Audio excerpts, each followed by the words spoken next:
Donc, vous voyez, on met du temps, de l'énergie, de l'attention par nos managers, par nos CSE, sur ces aspects d'ambiance de travail à tous les niveaux. OK, super. L'autre élément que je voulais, sur lequel je voulais insister, c'est qu'on est une profession qui est réputée pour payer au niveau du SMIC ou à peine au-dessus. Bon, il y a des marges relativement réduites. Et donc, nous, ce qu'on a décidé de faire, c'est d'aller au-delà de ça, d'être mieux-disant social et de mettre en place un système d'intéressement.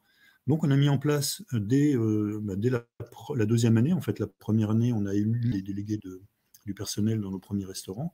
Et dès la deuxième année, donc, on a négocié des accords d'intéressement basés non pas sur des critères de chiffre d'affaires ou des critères de rentabilité ou des critères financiers, mais des critères de satisfaction client, alors les notes Google, les notes de Customer Satisfaction, on a des outils internes. Voilà, donc on a des outils qui nous permettent de mesurer de manière assez fiable la qualité perçue par les clients.